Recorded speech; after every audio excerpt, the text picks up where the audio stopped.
오늘도 호드 목사님이 쓰신 구원이란 무엇인가를 가지고 공부할 거예요. 오늘 8과 성화, 죄와의 싸움이에요. 우리는 매일 죄에 싸우면서 살고 있죠. 그런데 왜 죄와 싸워야 하는지, 그 죄가 무엇인지 먼저 알아보겠어요. 죄가 하는 일을 보면 죄는 하나님의 성령을 근심하게 하죠. 그리고 하나님을 욕되게 해요. 그리고 우리의 기도가 응답받지 못하도록 방해하죠. 그리고 하나님께로부터 우리들에게 좋은 것이 오지 못하게 방해해요. 그리고 구원의 즐거움을 우리로부터 빼앗아가고 우리들의 영적인 성장을 막아요. 그리고 우리가 죄를 지으면 징계를 받게 하죠. 그리고 우리가 하나님께서 쓰시기에 합당한 그릇이 되지 못하게 해요. 우리 그리스도인끼리의 교제도 오염시키고요. 그리고 우리 자신의 몸의 생명과 건강을 위험에 빠뜨릴 수도 있어요. 이렇게 죄는 진리와 대립하고요. 하나님을 욕되게 하고요. 또 우리가 그리스도 안에서 누릴 수 있는 복을 방해해요. 이런 죄에 대해서 우리 믿는 자들은 죽었기 때문에 이제 다시는 죄에게 종노릇하지 않고 은혜 아래에서 의에게 종이 되었다고 지난주에 배웠어요. 이제 죄에게 종노릇하지 않고 의에게 종이 되었다고 지난주에 배웠어요. 그러면 믿는 자는 이렇게 죄의 지배에서 벗어나서 의의 종이 되었기 때문에 실생활에서 죄를 짓지 않을 것 같아요. 그럴까요?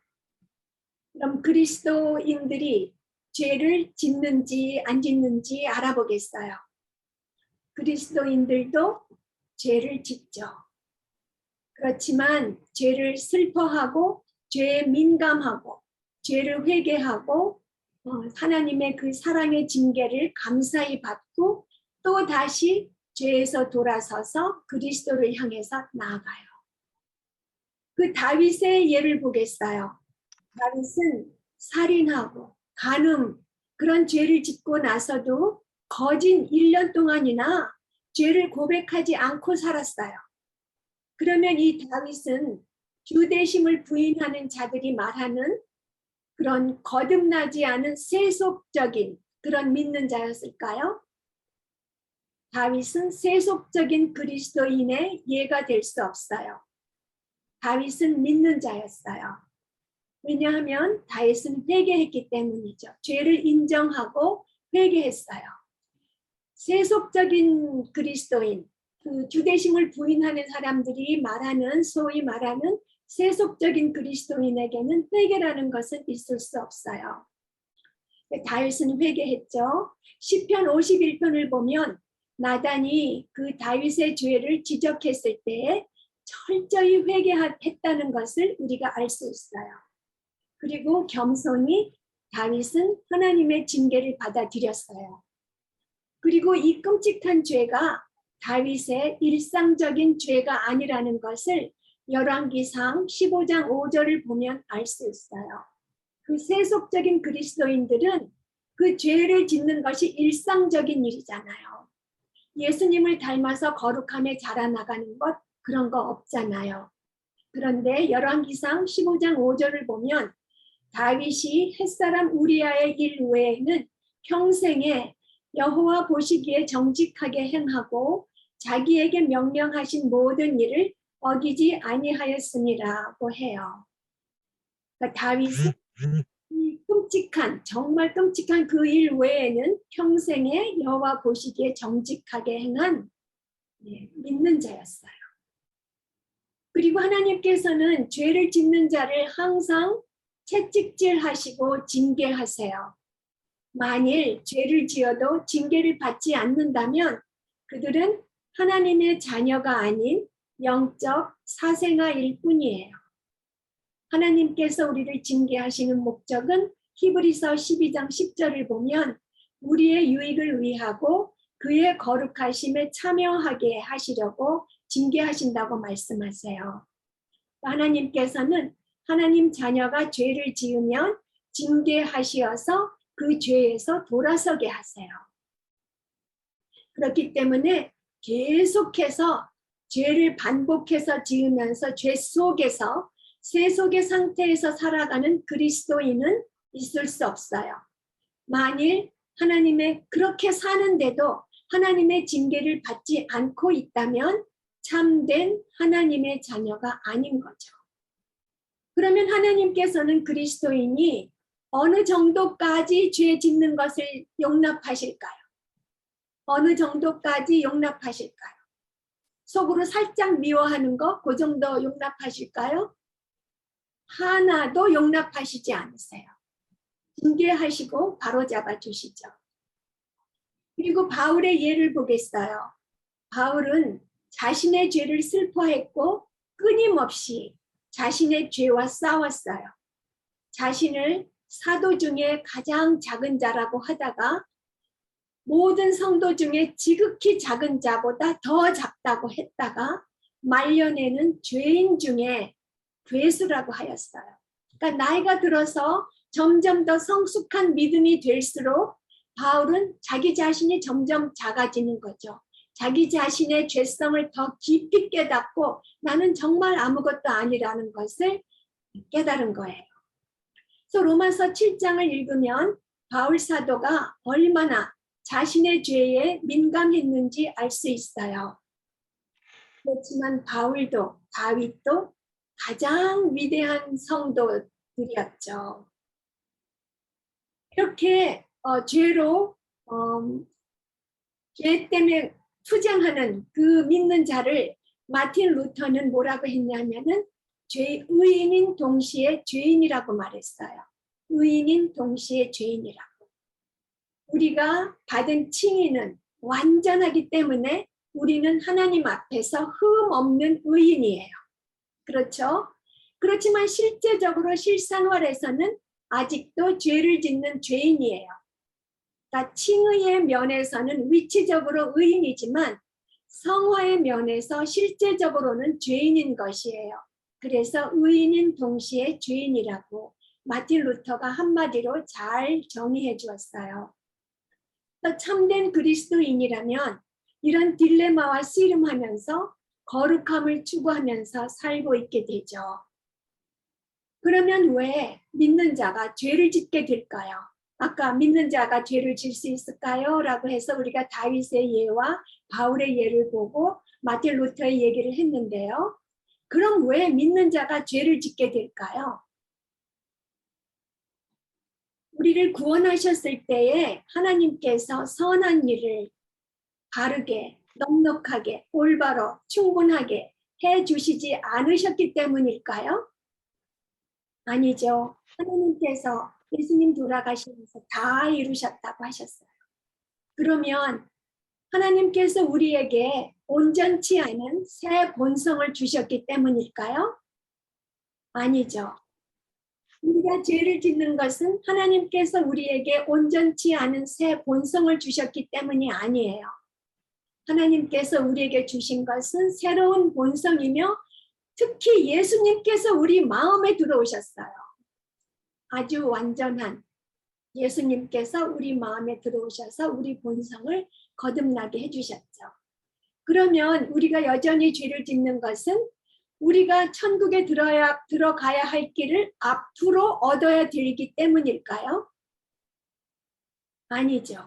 우리는 우리가 천국에 들어갈 준비를 어떤 선행을 함으로써 준비해야 되는 것이 아니에요. 은혜로 인해서 믿음으로 말미암아 믿는 자들에게는 천국으로 가는 길이 보장되어 있어요. 그러면 왜 죄를 짓게 될까요? 하나님이 하신 일은 완전하게 다 이루어졌어요. 그래도 우리가 죄를 짓는 이유는 하나님께서 하신 일에 어떤 부족함이 있어서가 아니라 죄가 여전히 우리 육신 속에 한 비투미의 게릴라처럼 남아있기 때문이에요.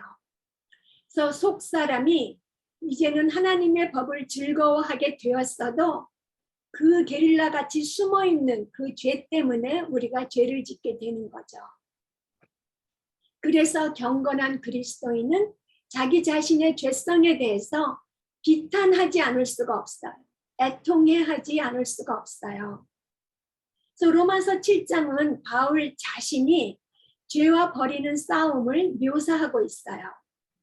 바울은 자신의 죄를 미워하고 의를 사랑하고 속 사람으로는 하나님의 법을 즐거워하고 그리스도 안에서 하나님께서 자신에게 주신 구속의 은혜에 대해서 감사드리는 경건한 사람이었어요.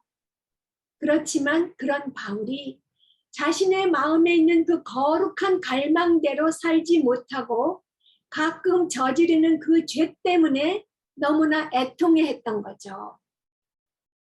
그러니까 참된 그리스도인도 영적으로 성숙할수록 바울처럼 죄로 인한 갈등을 느끼게 돼요.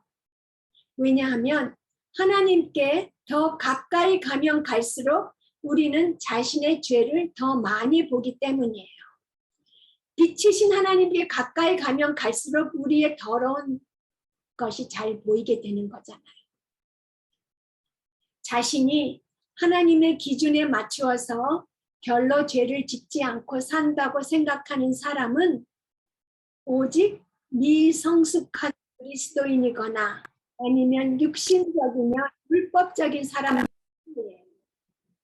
그러니까 자기가 그래도 저 사람보다는 좀 낫지, 저 사람보다는 난 좀 더 나은 죄인이야, 이렇게 생각하는 사람은 미성숙한 사람이죠. 그래서 이제 로마서 7장 14절에서 25절을 가지고 바울이 얼마나 죄에 대해서 민감하고 애통해 했는지 알아보겠어요. 바울은 로마서 7장 14절에 17절에서 나는 육신적이지만 그렇지만 율법은 선하다고 말했어요. 로마서 7장 14절에서 17절 말씀을 보면은요. 우리가 율법은 신령한 줄 알거니와 나는 육신에 속하여 죄 아래에 팔렸도다. 내가 행하는 것을 내가 알지 못하노니 곧 내가 원하는 것은 행하지 아니하고 도리어 미워하는 것을 행함이라. 만일 내가 원하지 아니하는 그것을 행하면 내가 이로써 율법이 선한 것을 시인하노니 이제는 그것을 행하는 자가 내가 아니요 내 속에 거하는 죄니라고 했어요. 율법이 아니라 믿음으로 의롭다함을 받죠. 그런데 그 말은 율법이 악하다는 것을 말하는 것이 아니에요. 율법이 악하기 때문에 이제 율법은 아니고 믿음으로 칭의를 받는다고 한 말이 아니에요. 그래서 로마서 7장 12절에 지금 읽은 그 구절에 율법은 거룩하고 계명도 거룩하고 의로우며 선하다고 했어요. 그리고 율법은 신령하다고 했고요. 그러니까 율법은 하나님의 영에서 나오기 때문에 하나님의 거룩하고 의로우시며 선하심을 반영하고 있는 신령한 것이에요. 그래서 예수님께서도 율법을 완성하러 오셨잖아요. 만약에 율법이 악한 것이라면 예수님이 폐하려 오셨겠지요. 그러니까 예수님께서 율법을 완성하러 오신 것만 봐도 율법은 악한 것이 아니고 신령한 것이에요. 거룩하고 의로우며 선한 것이에요. 이렇게 율법은 선한 것인데요. 그리고 바울을 포함한 우리 모든 믿는 사람은 율법을 실천할 수 있게 되기를 원해요. 그렇지만 우리가 하나님의 법에 순종하는 것을 막는 장벽이 있죠. 바로 우리 안에 있는 세속적이고 육신적인 본성이에요. 그 육신이라는 말은 우리의 그 육체적인 몸을 말하는 것이 아니에요. 그 육신이 그 로마서 방금 읽은 것에 나는 육신에 속하여 죄 아래 팔렸도다. 그래서 육신이 내가 하나님의 말씀을 행하는 데에 방해하는 것 같이 방해하는 것으로 얘기하는 육신이라는 것은 우리 이 몸을 말하는 것이 아니고요. 그 우리에게 있는 인간적인 연약함의 원리를 말해요. 특별히 죄로 물든 이기심을 말하죠. 그러니까 우리 본성이 타락했다는 것을 말하는 거예요. 이 연약함은 구원을 받은 후에 우리가 궁극적으로 영화롭게 될 때까지 우리 안에 남아 있어요.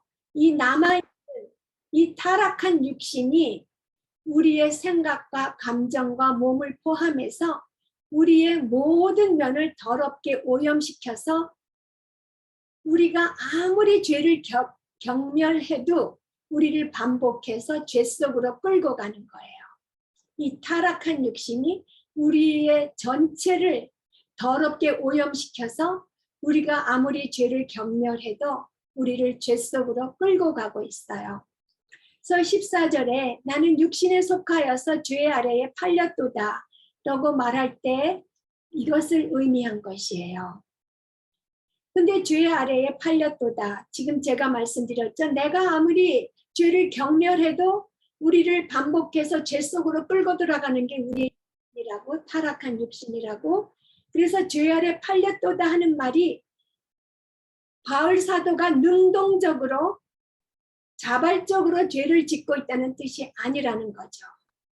단지 육신이 계속해서 자신이 미워한 그 죄를 짓도록 끌고 가고 있는 것을 말해요.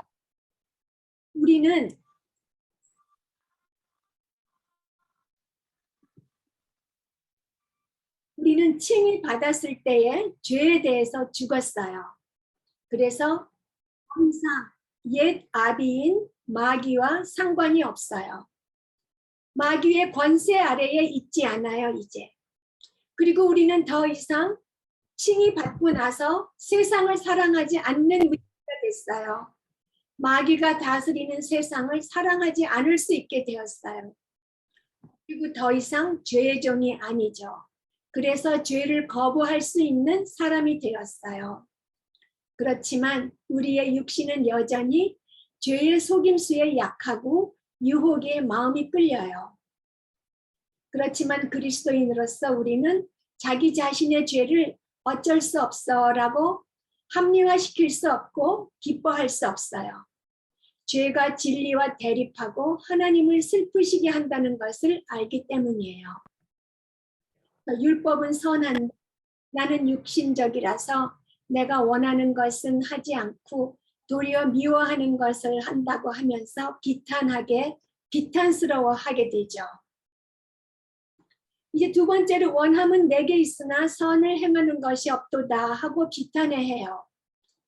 로마서 7장 18절에서 20절을 보면 내 속 곧 내 육신에 선한 것이 거하지 아니하는 줄을 아노니 원함은 내게 있으나 선을 행하는 것은 없노라. 내가 원하는 바 선은 행하지 아니하고 도리어 원하지 아니하는 바 악을 행하는도다. 만일 내가 원하지 아니하는 그것을 하면 이를 행하는 자는 내가 아니요 내 속에 거하는 죄니라. 예, 우리 모두 바울의 이 애통함을 공감하죠. 원하는 바 선은 행하지 아니하고 도리어 원하지 아니하는 바 악을 행하는도다. 예, 정말 공감해요. 만일 근데 누가 무슨 죄가 그리 많아서 그렇게 애통하냐고 하면서 나는 그래도 좀 도덕적이고 선하다고 자기의 의로움을 자랑하는 사람이 있다면 그 사람은 스스로 속고 있는 사람이에요. 스스로 속이고 있는 사람이기도 하고요. 그래서 믿자 하나님의 법이 선하다는 것에 동의하면서 하나님의 법에 순종하기를 갈망해요. 그렇지만 우리는 우리 자신이 인간적인 연약함에 손발이 묶여 있고 그래서 죄를 스스로 제거할 수 없어요. 죄는 우리의 지체 속에 있어요. 우리의 육신의 연약함은 아직 우리 안에 살아남아 있죠. 그런데 살아남아 있는 죄와 우리를 다스리는 죄, 그것은 두 개가 전혀 다른 것이에요. 죄는 더 이상 우리를 다스리지 못해요. 그렇지만 하나님께 순종하려는 우리를 계속해서 좌절시키는 것이 바로 남아있는 죄가 하는 거죠. 우리를 다스리지는 못하죠. 갈라디아서 5장 17절에 보면은 육체의 소욕은 남아있는 죄는 성령을 거스르고 성령은 육체를 거스르나니 이 두 서로 대적함으로 너희가 원하는 것을 하지 못하게 하려 함이니라. 그러면 이 육체의 소욕과의 싸움을 거기서 이기려면 어떻게 해야 할까요? 갈라디아서 5장 16절을 보면 이렇게 말씀하세요. 내가 이르노니 너희는 성령을 따라 행하라. 그리하면 육체의 욕심을 이루지 아니하리라. 바로 성령을 따라서 행하는 것이 승리하는 방법이에요. 그리고 이 구절에서 중요한 것은 로마서 7장 18절에서 20절에서 중요한 것은 바울 사도가 나 자신에게 선을 행할 능력이 없다고 말하는 것이 아니라는 것을 우리가 잘 기억해야 돼요. 바울 사도가 하는 말은 순종하려는 자신의 열망이 순종하려는 자신의 능력보다 더 크다고 말하는 거예요. 네, 나한테 선을 행할 능력이 없다고 말하는 것이 아니라 순종하는 자신의 열망이 순종하려는 나의 능력보다 크다고, 그래서 비탄스러워하는 거예요. 우리는 칭의 받을 때에 새로운 피조물이 되어서 우리 마음에 순종하려는 열망이 생겼어요. 그리고 성령님도 우리 안에 계셔서 순종할 수 있는 능력도 우리 안에 있어요. 그렇지만 그 순종하려는 능력은 우리가 성령님을 의뢰함으로써 자라나야 하는 거예요. 우리가 말씀과 힘으로 하나님을 의뢰함으로써 우리의 영적 근육이 자라나면서 순종하는 능력이 실제 생활에 사용할 수 있게 되는 거죠. 그냥 예수님이 여기 들어오셨다고 해서 자기는 하나 예수님을 닮아가려고 애쓰지 않고 있으면 우리의 영적 근육이 자라나지 않기 때문에 순종하는 능력을 우리가 사용할 수 없게 되는 거예요. 그래서 우리 구원받은 자들에게는 순종할 수 있는 능력이 있어요. 근데 순종하려는 나 자신의 열망이 순종하려는 나의 능력보다 항상 더 큰데, 그럼 어떻게 순종하는 능력을 키울 수 있느냐 하면 성령님을 의뢰함으로써 말씀으로 우리의 영적 근육을 키워야 되는 거죠. 그런데 모순되게도 죄에 대한 미움이 커지고 죄에 대해서 승리할 수 있는 능력이 커질수록 육체에 남아있는 죄의 흔적으로 인한 좌절도 커져요. 왜 그럴까요? 죄에 대한 미움도 커지고 죄에 대해 승리할 수 있는 능력이 더 자랄수록 그 죄의 흔적으로 인한 좌절도 더 커져요. 왜냐하면 우리 안에 내주하는 죄에 대한 민감함이 커지기 때문이에요. 옛날에는 이만한 죄만 죄인 줄 알고 있다가 죄에 대한 민감함이 커지면 아주 작은 죄까지도 하나님을 거역하는 것이기 때문에 너무너무 괴로운 거죠. 그래서 영적으로 성숙할수록 내주하는 죄를 더 많이 인식하게 되어서 죄로 인해 더 애통하게 되는 거죠. 그리고 바울은 이 구절에서 죄를 짓고 싶은 경향이 있다고 하지 않아요. 나는 오히려 의를 향해 있고 의를 행하기를 원한다고 하고 있어요. 그러니까 우리가 구원받기 전에, 칭의받기 전에는 죄를 짓는 방향으로 우리가 있었잖아요. 근데 우리가 구원받을 때 회개하고 이제는 의를 향해서 우리 다 돌아서 있는 거예요, 지금. 그래서 마음 갈급해했고, 그 바울은 하나님께 순종하기를 갈망했고 하나님의 법을 사랑했고 선을 행하기를 원했어요. 그런데 이거 바울만의 이야기가 아니고 구원받은 우리 모두의 현재 상황이에요. 우리가 하나님이 주신 마음은 의를 갈급해하고 순종하기를 갈망하고 하나님의 법을 사랑해요. 일로 돌아섰어요. 그런 상황 속에서도 죄로 물든 자신의 육신이 잡아 끌어서 선을 행하지 못하는 것에 좌절했고 비탄스러워한 거예요. 그 분량은 우리가 의를 얼마나 갈급해 했는지, 얼마나 순종하기를 갈망하는지 그 분량은 영적으로 성숙할수록 자라나기 때문에 모든 그리스도인들이 다 달라요. 그렇지만 우리는 일단 죄를 향한 사람이 아니고 의를 향해서 돌아선 사람들이에요. 예수님께서 돌아세워 주셨어요. 그래서 자기가 내가 갈망하는 것보다 실행할 수 있는 능력이 한기 때문에 원함은 내게 있으나 선을 행하는 것은 없다고 비탄해야 하죠. 그 다음에 세 번째로 하나님의 법을 즐거워하되를 보면요. 로마서 7장 21절에서 23절 말씀. 그러므로 내가 한 법을 깨달았노니 곧 선을 행하기 원하는 나에게 악이 함께 있는 것이로다. 내 속 사람으로는 하나님의 법을 즐거워하되 내 지체 속에서 한 다른 법이 내 마음의 법과 싸워 내 지체 속에 있는 죄의 법으로 나를 사로잡는 것을 보는도다 라고 했어요. 이 속사람으로 하나님의 법을 즐거워한다고 했는데요. 이 속사람이란 말은 내 마음 가장 깊은 곳이라고 할 수 있어요. 마음 가장 깊은 곳. 그리고 또 다르게 말하면 구원받을 때 받은 새로 지음받은 새 마음. 새로 지음받은 새 마음이라고 할 수 있어요.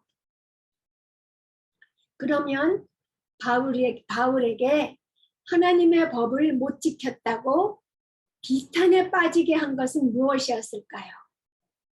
정말 내가 갈망은 원하는 거는 그쪽인데 내가 정말 행하는 건 항상 반대 거를 한다고 비탄에 빠지게 한 것은 바울의 양심이었을까요? 네, 양심이 아니었죠. 바울을 괴롭힌 것은 그리스도를 닮도록 새롭게 창조된 속사람이었어요. 구원받을 때 하나님 주신 새로 지음받은 그 새 마음이에요. 성령님께서 내주하시는 그 사람이 바울을 비탄에 빠지게 한 거예요. 그 속사람은 참된 거룩함과 하나님의 법의 영광을 보았기 때문에 하나님의 법을 조금이라도 어기거나 하나님의 영광에 조금이라도 미치지 못하는 것을 보게 되면 슬퍼하는 거죠. 그러니까 회심 전에 자기 만족을 구했던 모습과는 대조적으로 바울은 이제 성령님께서 내주하시는 믿는 자예요. 그리고 예수 그리스도의 사도임에도 불구하고 하나님의 완전한 법에 자신이 얼마나 부족한 삶을 사는지 깨달은 거죠. 이런 겸손한 참회의 영은 그리스도의 참된 제자라는 표징이에요. 참된 그리스도인은 자신의 의로움을 자랑하지 않죠. 자신의 의로움을 자랑하는 대신 주님, 저는 당신께서 제가 되기를 원하시는 그런 사람이 될 수 없습니다. 저는 당신의 완벽하고 거룩하며 영광스러운 법을 온전히 이룰 수 없습니다. 라고 자백할 수밖에 없어요. 깊은 좌절과 후회와 슬픔 속에서 바울과 함께 우리 모두 믿는 자들은 내가 원하는 것은 행하지 않고 도리어 미워하는 것을 행한다고 고백하게 되어 있죠. 그래서 바울이 애통해하는 그 문제의 근원은 그의 지체 속에 있는 다른 법이에요. 그 육신의 법이 있기 때문에 성령님 마음에 있는 성령과 다툼이 나는 거죠. 시편 119편의 기자도 바울과 똑같은 갈등을 경험했어요. 시편 119편을 읽으면 그 저자가 하나님의 법을 진심으로 사랑한 것을 알 수 있어요. 하나님의 것들을 사랑하였고 순종하기를 열망하였던 그 기자가 119편을 이렇게 마무리해요. 176절에 보면 이른 영같이 내가 방황하오니 주의 종을 찾으소서. 내가 주의 계명들을 잊지 아니함이니이다. 나는 이른 양같이 방황하니까 하나님께서 나를 찾아주세요 라고 간구했어요. 하나님의 법에 대해서 그렇게 강렬한 사랑을 가진 사람이라면 우리가 생각하기에는 영적으로 방황하거나 실패하지 않을 것이라고 생각하기 쉬운데, 이런 실패와 방황은 모든 믿는 자가 경험하는 갈등이에요. 그래서 연약한 육신 때문에 우리는 이 세상에서 우리가 열망하는 거룩함의 수준에 결코 도달하지 못할 것이고, 그래서 애통해할 것이에요. 그래서 바울이 24절에 이렇게 했죠. 오호라, 나는 곤고한 사람이로다. 이 사망의 몸에서 누가 나를 건져내랴 하면서 절망과 좌절로 울부짖었어요. 그러면 그리스도인들이 죄를 이길 소망은 없는 것인가요? 사망의 몸에서 건짐을 받을 수는 없는 것인가요? 경건한 그리스도인들에게 소망이 있어요. 그 소망을 알아보겠어요. 7장 25절 상반절을 보면 우리 주 예수 그리스도로 말미암아 하나님께 감사하리로다 이렇게 말했어요. 바울은 이 사망의 몸에서 누가 나를 건져내랴 이렇게 애통해하면서 질문하고서 우리 주 그리스도 예수 그리스도로 말미암아 하나님께 감사하리로다고 대답했어요. 바울은 자신의 육신 안에 있는 죄에 대해서 궁극적으로 승리할 것이라는 것을 확신했죠. 지금까지 공부한 로마서 7장은 성화의 과정에서 인간의 입장에 대해서 설명하고 있어요.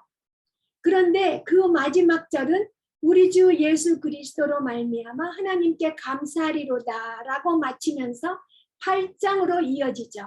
8장은 성화에 있어서 하나님께서 하시는 일을 설명하고 있어요. 그러니까 로마서 7장은 성화의 과정에서 인간의 관점이고 8장은 하나님의 관점이에요. 7장은 오호라, 나는 곤고한 사람이로다. 이 사망의 몸에서 누가 나를 건져내랴. 나 자신의 힘으로는 정말 어쩔 수 없는 나는 곤고한 사람이라고 말할 수밖에 없죠. 그러면서 인간의 힘으로는 죄와의 싸움에서 완전히 이길 수 없음을 애통해했어요. 그런데 8장은 어떻게 시작해요? 그러므로 이제 그리스도 예수 안에 있는 자에게는 결코 정죄함이 없나니 이는 그리스도 예수 안에 있는 생명의 성령의 법이 죄와 사망의 법에서 너를 해방하였음이라고 시작을 해요.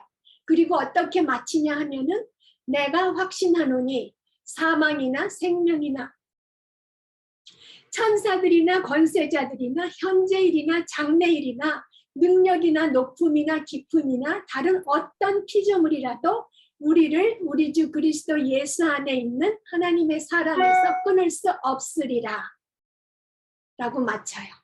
그러면서 하나님께서 우리의 성화의 과정을 완성시켜 준다고 확신한다고 얘기하고 있죠. 하나님께서는 우리의 구원의 마지막 단계를 보장해 주셨어요. 로마서 8장 30절에 보면 의롭다 하신 그들을 또한 영화롭게 하셨느니라고 거기에도 말씀하고 있고요. 그리고 고린도전서 15장 53절하고 57절을 보면 이 썩을 것이 반드시 썩지 아니할 것을 입겠고 이 죽을 것이 죽지 아니함을 입으리로다. 57절 우리 주 예수 그리스도로 말미암아 우리에게 승리를 주시는 하나님께 감사하노니 우리에게는 승리에 찬 소망이 있어요. 지금은 죄와 싸움을 계속하고 있고 질 때가 너무나 많아요.